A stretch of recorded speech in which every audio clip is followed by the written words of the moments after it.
অর্ধেক সমস্যার সমাধান হয়ে যায়। বিএনপি ক্ষমতায় যাক না যাক দ্যাট ইজ ইমম্যাটেরিয়াল।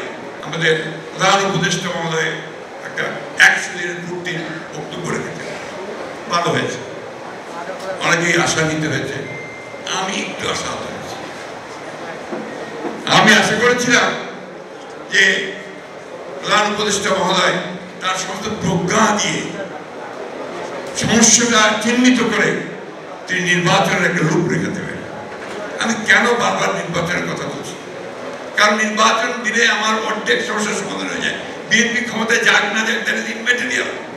কিন্তু আজকে যারা বাংলাদেশের ক্ষতি করতে চাচ্ছে, যারা বাংলাদেশের স্থিতিশীলতা নষ্ট করতে চাচ্ছে, বাংলাদেশকে যারা সংঘাতের মধ্যে জড়িয়ে যাচ্ছে, তারা তখন পিছিয়ে যেতে বাধ্য হবে। কারণ ওই সরকারের ভিতরে জনগণের সমর্থন থাকবে। অবশ্যই চিন্তা করতে হবে। সংস্কার আমরা চাই না, শুধু আমরা শুরু করেছি, আমরাই সংস্কার আমরা অবশ্যই চাই এবং সংস্কার আমরা করব।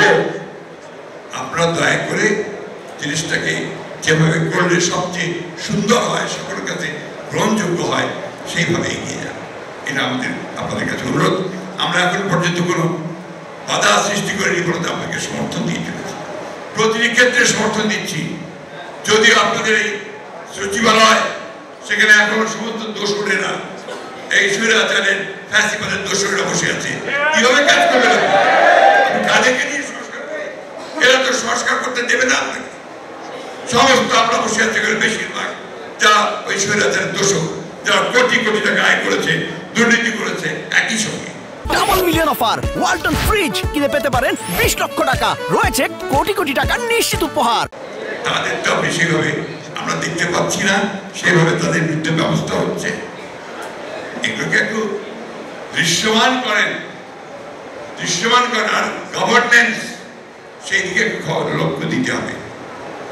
প্রশাসনকে চালানো, দেশ শাসন করা, এর মধ্যে যেন স্বস্তি পায়, শান্তি পায়।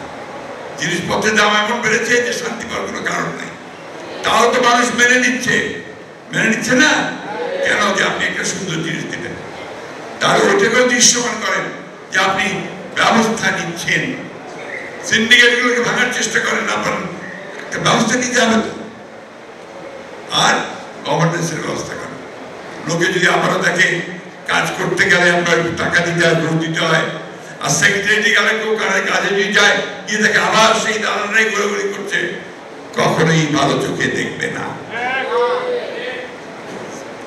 আসুন আমরা মৌলানা সাহেবের তার জীবন, তার সারাটা জীবন ছিল মানুষের জন্য, সেই জীবনকে মেনে নিয়ে তাকে ধারণ করে তার কাছ থেকে ভালো জিনিসগুলো শিখে আমাদের পূর্বসূরীরা আমাদেরকে যা দিয়েছেন সেটাকে সামনে নিয়ে আমরা আরো সামনের দিকে এগিয়ে যাব।